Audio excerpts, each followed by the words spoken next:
Assalamualaikum warahmatullahi wabarakatuh. Alhamdulillah wassalatu wassalamu ala Rasulillah, amma ba'd.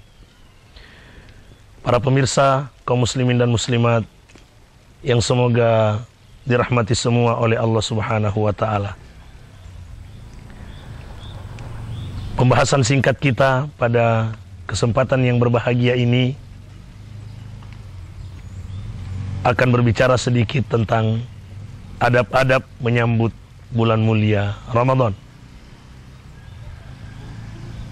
Yang pertama, kita semua sebagai orang yang beriman tentu sudah seringkali mendengar, membaca keterangan-keterangan dari Allah Subhanahu wa taala dan Rasulullah sallallahu alaihi wasallam tentang keutamaan dan hal-hal yang mesti dilakukan pada bulan mulia Ramadan. Keutamaan yang paling besar pada bulan mulia ini adalah diwajibkannya ibadah puasa kepada segenap umat Islam sebagai penunaian rukun Islam yang keempat.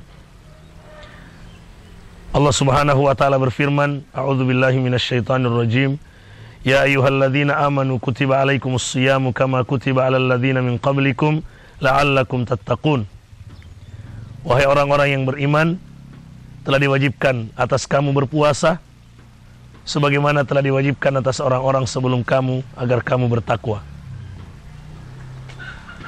Jadi sangat jelas pada ayat mulia ini bahwa ibadah puasa Ramadan adalah kewajiban yang harus ditunaikan oleh setiap umat Islam, kecuali yang mendapatkan uzur dari Allah Subhanahu wa taala atau yang belum memenuhi syarat untuk menunaikan kewajiban tersebut menurut syariat Allah Subhanahu wa taala.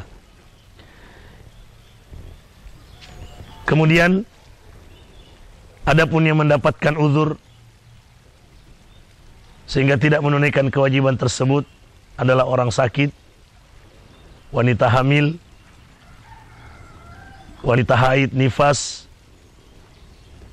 orang yang sudah sangat lemah, dan seterusnya. Di antara yang mendapatkan uzur ini, ada yang mesti mengqadha, seperti orang sakit yang sakitnya masih besar kemungkinannya untuk sembuh, maka dia mesti menggantinya di hari-hari yang lain.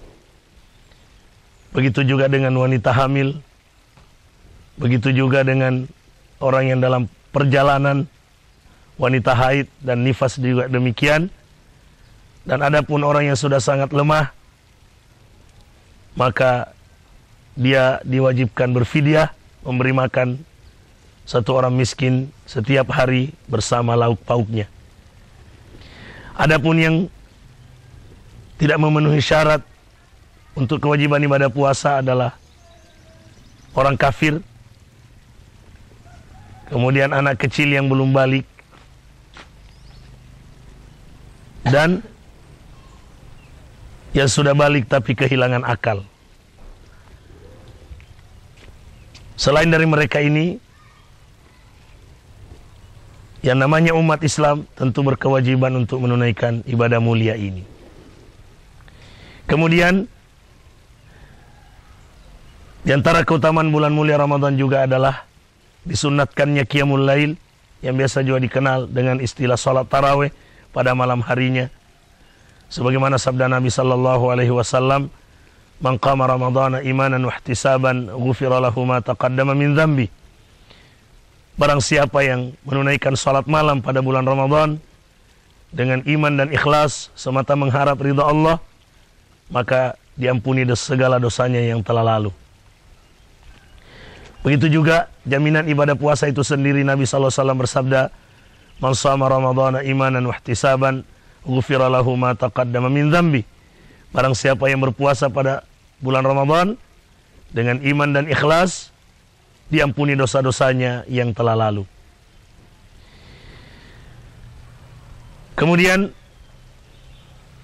keutamaan yang lain dari bulan mulia Ramadan adalah diturunkannya kitab suci Al-Quran yang menjadi pedoman hidup umat Islam yang paling sempurna dan paling menjamin keselamatan umat ini di dunia dan di akhirat. Allah Subhanahu wa taala berfirman, "Syahrul Ramadan alladzi unzila fihi al-Qur'anu hudal linnas wa bayyinatin minal huda wal furqan."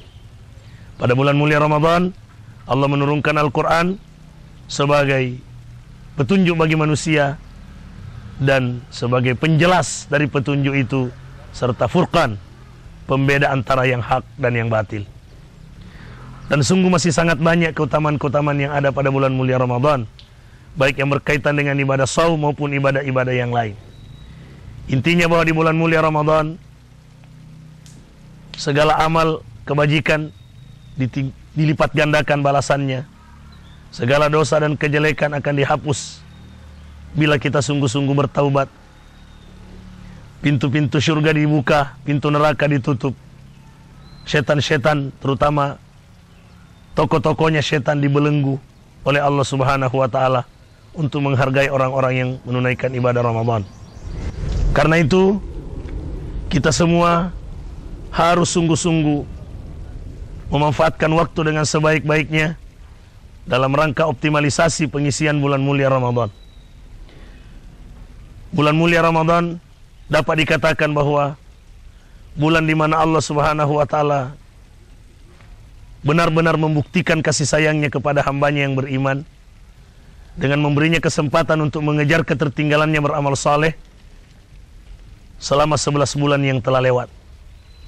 Karena itu, bila kita ingin betul-betul bersyukur kepada Allah Subhanahu wa taala, dan bila kita ingin memperoleh kemuliaan yang dijanjikan oleh Allah di dunia dan di akhirat, hendaknya kita benar-benar mengoptimalkan bulan mulia ini sebaik-baiknya, dan jangan ada waktu yang tersia-siakan begitu saja, baik siang harinya maupun malam harinya.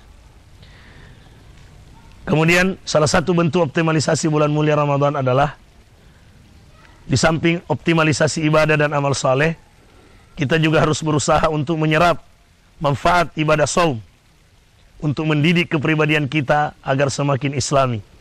Dan itulah yang dimaksudkan dengan tujuan diwajibkannya ibadah puasa, yaitu la'allakum tattaqun, agar kamu bertakwa. Artinya, bulan mulia Ramadan ini harus membentuk pribadi kita menjadi pribadi muttaqin, yang salah satu caranya adalah menghayati dan mengamalkan nilai-nilai pendidikan atau manfaat-manfaat, hikmah-hikmah dari ibadah saum, ibadah puasa itu sendiri. Di antaranya adalah ibadah puasa itu mendidik kita untuk menahan gejolak nafsu, syahwat, kesombongan, karena yang disebabkan oleh faktor makanan, faktor kekuatan fisik. Ibadah puasa mendidik kita untuk menekan hawa nafsu, menekan kesombongan dengan merasakan betapa beratnya kelaparan dan kehausan, sehingga tidak ada jalan untuk takabur, tidak ada jalan untuk melampiaskan syahwat. Karena sedangkan yang halal saja dibatasi, apalagi yang nyata-nyata haram. Ini yang harus kita serap, sehingga kepribadian kita betul-betul menjadi pribadi yang menjaga diri dari melakukan hal-hal yang haram, karena semata mengharap ridha Allah Subhanahu wa ta'ala. Yang kedua, ibadah mulia Ramadan atau ibadah saum mendidik kita untuk semakin peduli pada orang-orang lemah. Karena sedangkan kita masih bisa memperoleh makanan dan minuman, toh kita merasakan betapa tersiksanya kita ketika lapar dan haus. Bagaimana lagi dengan saudara-saudara kita yang jelas-jelas tidak menentu makanannya, sumber makanannya, sumber kebutuhan sehari-harinya dan seterusnya. Ini diantara manfaat atau nilai pendidikan ketakwaan yang terkandung pada ibadah saum itu sendiri. Kemudian yang paling hebat, para pemirsa yang semoga dirahmati oleh Allah, dalam sebuah hadis qudsi dijelaskan bahwa ibadah puasa itu sepenuhnya untuk Allah, dan Allah yang memberi balasan tanpa batas kepada hambanya, berbeda dengan ibadah-ibadah yang lain, meskipun ibadah-ibadah yang lain pun tidak boleh diremehkan. Kemudian di antara cara untuk mengoptimalkan ibadah mulia Ramadan adalah sebagaimana yang disabdakan oleh Nabi kita sallallahu alaihi wasallam, "Malam yada qaula zuri wal amala bihi falaysa lillahi hajah fi ayyada ta'amahu wa syarabah." Barang siapa yang tidak mau meninggalkan perkataan dan perbuatan kotor, maka Allah tidak akan menilai susah payahnya meninggalkan lapar dan haus. Jadi, bila kita ingin mendapatkan keutamaan bulan mulia Ramadan yang benar-benar luar biasa kemuliaannya, maka kita harus menjauhkan seluruh perbuatan dan ucapan yang bertentangan dengan syariat Allah Subhanahu wa taala. Sesungguhnya masih sangat banyak dalil dan ilmu tentang keutamaan Ramadan, tetapi mengingat waktu kita sangat terbatas, maka dengan penjelasan singkat ini paling tidak menjadi motivasi buat kita untuk lebih mendalami lagi fadail Ramadan dan aktivitas untuk mengoptimalkan bulan mulia ini lewat mendengarkan ceramah, lewat membaca buku-buku Islam tentang masalah ini. Semoga Allah Subhanahu wa taala memberkati kita semua. Semoga Allah menerima seluruh amal-amal ibadah kita semua dan memberi balasan kebaikan kepada kita di dunia dan di akhirat. Aqulu qouli hadza wa astaghfirullah li wa lakum. Wassalamualaikum warahmatullahi wabarakatuh.